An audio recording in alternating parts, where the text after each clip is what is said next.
SMCP, avons-nous une opportunité d'investissement? Demande spéciale ici d'un abonné top premium. Donc, on va aller très rapidement. Premièrement, stabilité ou croissance des revenus. On a des revenus plutôt stables. Attention, on voit ici à la dernière année ici, par rapport à ce qu'on a connu en 2023, on a plutôt un ralentissement. Et compagnie ici spéciale, je pense qu'ils vendent des vêtements, si je ne me trompe pas. Consommation discrétionnaire, il faut faire attention à ce genre de ralentissement. On va comparer avec la marge brute. Augmentation du prix des matières premières ici. Est-ce que vous avez pu faire passer ici le coût des matières premières ici aux clients finaux? Ici, je pense qu'on n'a pas une bonne information. Je ne peux pas croire ce que je vois ici. Je pense qu'il y a une erreur au niveau ici de Coifin. C'est pas plus grave que ça parce qu'on ne peut pas avoir 136% ici de marge brute. C'est pas plus grave que ça. On va regarder les marges EBITDA. Les marges EBITDA sont plutôt à 18%. OK, ça semble avoir du sens. De toutes les façons, on pourra comparer ici SMCP. Qu'est-ce que ça nous donne? Alors, du point de vue chiffres, ici, financial, vu qu'on a déjà les rapports financiers annuels, en termes d'EBITDA, ici, en 233 par rapport, vous voyez, on a quelque chose ici aux alentours de combien? Ça dépasse ici du 20%. 2, 3, 3 divisé par 1, 2, 3, 1 en termes de revenus ici, ouais, ça donne 18%. Donc, c'est-à-dire que les marges EBITDA qu'on a présentement ici, en tout cas par rapport à ce qu'on a sur la deuxième plateforme ici, il y a de grandes chances que ces marges-là soient justes. C'est une bonne chose par rapport à la moyenne de ce qu'on a précédemment ici. Donc, on a des marges EBITDA plus élevées. OK. Est-ce que les marges nettes et les free cash flow vont donc dans le même sens, donc par rapport aux marges EBITDA ici. Si les marges EBITDA augmentent, ça veut dire que techniquement, si on a des revenus moins élevés, c'est parce qu'on a des EBITDA ici qui augmentent en termes de volume, n'est-ce pas? 233 millions ici. Or, à ce niveau-ci, on a à peu près du 11 millions à la fin de l'année 2023 de bénéfices nets moins élevés que ce qu'on a connu ici par le passé. En termes de free cash flow, on a des free cash flow de combien? On a des free cash flow entre 160 millions. Compagnie européenne, je ne crois pas au free cash flow de ces différentes entités-là, parce que c'est ça qui m'énerve généralement, c'est parce qu'on doit ajuster les free cash flow en question. On doit toujours aller regarder les free cash flow et vérifier, par exemple, ça c'est la vente au détail, donc ils ont des magasins ici, donc on paye des loyers. 157 millions ici de dépréciation, 56 millions, on consomme à peu près 56 millions ici au niveau de la dépense en capital. Il nous reste une centaine de millions. OK, la centaine de millions en question, qu'est-ce qu'on fait avec? Est-ce que ces millions-là sont consommés? On les consomme à peu près au niveau du cash flow, de financement. On va aller vérifier ça ici. Donc, je vais aller directement dans les rapports financiers de cette compagnie. Je préfère. Donc, c'était pas prévu parce que c'est pas que je découvre la compagnie. Donc, généralement, quand je fais mes vidéos, je regarde les chiffres. Je n'ai pas besoin de préparer une quelconque vidéo pour ça, sauf si je lis les rapports financiers avant, etc. Et mon but n'est pas de le faire sur SMCP. Avec les chiffres, je peux me permettre de poser 2-3 questions ici. Alors, je vais regarder ça. Je n'aime pas, si elle télécharge ici, je pense pas que je vais regarder cette vidéo-là parce que je n'aime pas le téléchargement. OK, parfait. Qu'est-ce qu'on a ici? Les chiffres. 23 millions. En termes de free cash flow, qu'est-ce qu'on a? OK. Je vais voir si on me demande de télécharger. Parce que si ça télécharge, si je veux parler... non, ça ne m'intéresse pas. OK. Qu'est-ce que ça me donne ici? OK. C'est parce que le téléchargement me dérange dans le sens où je télécharge trop de choses dans mon ordinateur. Donc, surtout quand je ne sais que le rapport financier en question, je ne veux pas en avoir besoin à long terme parce que je n'ai pas l'intention de lire les rapports financiers de SMCP.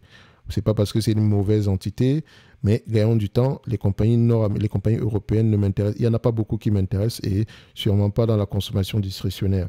Ça, c'est mon avis, d'accord? Ici, enfin, quand je dis compagnie discrétionnaire type SMCP, d'accord? Parce que, comment on appelle ça? LVMH, c'est de la consommation discrétionnaire, même si le luxe est dans la consommation discrétionnaire ici, même si ce n'est plus si discrétionnaire que ça. Mais je préfère largement encore ce type d'entité-là. Donc ici, voilà, c'est ce bilan-ci que je recherche. Le tableau des flux de trésorerie.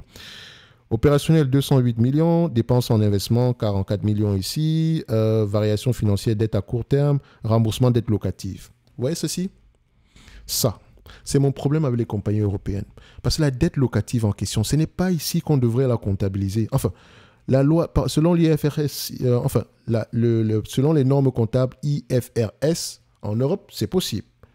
Aux États-Unis, j'utilise le GAAP, d'accord? Donc, les loyers, on les comptabilise sur les dépenses, sur la partie opérationnelle du bilan. OK? Donc, au niveau du compte de résultat, je préfère encore que ce soit au niveau du compte de résultat. OK? C'est à ce niveau-là qu'on paye, c'est à ce niveau-là qu'on paye le loyer et non au niveau du flux de trésorerie. Donc, c'est parce que ça impacte positivement les free cash flow. Donc, dans ce 120 millions, moins ce 44 millions, je devrais enlever, il nous reste à peu près, sur ce montant-ci, il nous reste à peu près combien? Il y a à peu près une quarantaine de millions par là. OK? Donc, les bénéfices nets en question sont peut-être moins élevés que ce qu'on a présenté ici. Mais bon, je vais quand même essayer de valoriser ce business-ci. Et je ne prendrai pas en considération les bénéfices nets ici, ni les free cash flow. Je prends ici l'EBITDA. OK. On va prendre ici un ratio dette net sur EBITDA. Toujours à comparer par rapport à la moyenne, mais c'est un genre de business qui pourrait s'échanger à 10 fois les EBITDA ici. OK. Donc, on va aller comme ça. Je vous ai toujours dit, allez-y, lire le livre Deep Value. Il parle beaucoup d'EBITDA à ce niveau-là. C'est un livre. OK. On en a beaucoup parlé ici. Donc, je vais utiliser la valeur d'entreprise sur l'EBITDA. En moyenne ici pour ce business-ci d'abord et ensuite il faudrait généralement aller regarder par rapport au secteur d'activité. Je vous ai dit que c'est un secteur d'activité qui s'échange généralement à 10 fois les bénéfices. OK? 10 fois les EBITDA. Donc on a à peu près ici, ce business n'a pas énormément d'historique. Le marché a tendance à payer, disons, 5,7 fois les EBITDA sur ce genre de business, sur cette entreprise-ci. OK. Si c'est le cas, ça veut dire que je prendrai ici le 233 millions qu'on a actuellement. Je ne vais même pas prendre 233 millions. Je vais prendre la moyenne de ce qu'on a ici. Juste histoire d'être un tout petit peu conservateur. OK? C'est 146 millions. Si on prend le 146 millions en question, 146 multiplié par 5,7, 5,7, ça donne à peu près 832 millions. Moins la dette nette actuelle. À combien? On a combien ici de dette nette? 700 millions. Attention, peut-être que la dette locative fait partie de cette dette nette-là, donc je vais toujours aller regarder au niveau ici des états financiers de cette entreprise. On va aller regarder ça rapidement. Voilà. Ici, donc voilà. Il vous donne même l'information par rapport au free cash flow, une trentaine de millions. À 10 fois les bénéfices, ça fait 340 millions ici, divisé par la dette nette. OK, donc on pourrait aller à 340 millions de toutes les façons. Alors, je vais enlever la dette nette ici. C'est bien, c'est la bonne information ici. Le free cash flow qui vous présente ici, c'est la bonne information. Alors que sur les agrégateurs, l'information n'est pas bonne. OK? Ici, qu'est-ce qu'on a? La dette nette, dette financière. Ici, dette financière nette, on a à peu près 286 millions. OK? Donc, j'enlève ici moins 286 millions. Ça donne 546 millions. Divisé par le nombre d'actions. Nous avons combien? On peut déjà voir ici qu'on a une entité qui est sous-évaluée. Si on a 79 millions d'actions, divisé par 79 millions d'actions, ça donne à peu près aux alentours de 7 euros. Le business coûte aujourd'hui à 2,43 €. Maintenant, pour qu'on atteigne le 7 euros, il faut déjà que l'entreprise continue à s'autofinancer, qu'elle dégage au moins des free cash flow. Par exemple, les free cash flow actuellement, c'est quoi? Une trentaine de millions, disons, on avait calculé combien? 35 millions. Si on les maintient ici, ça donne à peu près aux alentours de 10 fois les bénéfices, n'est-ce pas? Enfin, disons qu'on prend à peu près à 10 fois les bénéfices, sans prendre en considération la dette, divisé par 79, on peut également, on voit qu'on est aux alentours de 4,43 €. OK? Donc, ici, il faut vous dire ceci. Notre hypothèse optimiste, ça sera en prenant en considération la moyenne de la valeur d'entreprise sur l'EBITDA ici, ce qui va nous donner 6 euros, c'est à peu près 7 euros par là. Notre hypothèse de base, en prenant en considération les bénéfices nets, les free cash flow de 2023, qui, à ma connaissance, sont peut-être plus élevés que ce qu'on a connu en moyenne. Nous rappelez-vous, l'année précédente, en termes de free cash flow, on avait 14 millions. Cette année, c'est 34 millions. Et le BFR peut impacter ce business-ci positivement. Donc, faites toujours attention à les vérifier. Quand on a des EBIT positifs ici, donc ça veut dire que le business est peut-être un tout petit peu plus efficient. Très bonne chose. Donc, si c'est durable, tant mieux. Si on prend ce business par rapport à l'EBITDA, on paye 7 euros. Par rapport au free cash flow actuel, on paye à peu près aux alentours de 4 euros par là. Prenons en considération, essayons d'aller regarder à peu près l'estimation des analystes, histoire déjà de vérifier est-ce que c'est un business qui est assez prévisible. 66% du temps, ils se trompent. Donc faites attention, les résultats actuels peuvent être moins élevés dans le futur. Ne l'oubliez pas. Et si on se bat essentiellement sur 10 fois les bénéfices, disons qu'on peut payer en moyenne entre 6 et 5 euros ici. Après, on va me poser la question de savoir, mais c'est finalement quoi? 7, 4, 6, attention. dépendamment des hypothèses que vous aurez à prendre. Ce qui est plus important derrière, c'est le maintien de ces différentes marges-là. Ou si on prend les free cash flow de 34 millions, il faut absolument qu'on rapporte du 34 millions sur les années à venir.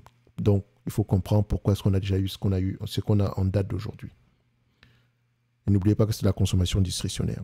Si on prend la médiane, la moyenne ici, la valeur d'entreprise sur EBITDA, on a 5,7. Ce qui est généralement en dessous de ce secteur d'activité. Parce qu'on peut prendre une entité comme... on pourrait prendre une entité ici concurrente. On va voir à peu près qu'on sera à peu près un ratio. Nous aurons des ratios... Disons qu'on va prendre du Zara. Même si Zara, c'est un autre animal ici. On va juste faire ça comme ça. OK. Histoire de comparer. Voilà. Je supprime ceci. Voilà. Zara. Zara, en fait, c'est Inditex. Inditex. On va retrouver uniquement Inditex en anglais. Donc, donnez-moi, excusez-moi. Je ne vais pas retrouver l'information sur Inditex, mais ne vous inquiétez pas. Inditex. Parce que son nom, le terme est en espagnol ici. Voilà. Donc, je vais aller chercher dans Google. Inditex, ça donne quoi ici? ITX, c'est le ticker symbole. OK. Donc, je reviens ici. ITX, c'est ce que je recherche. Donc, je vais venir là. 1, 2, 3. ITX, Industria de machin, machin, machin. D'accord?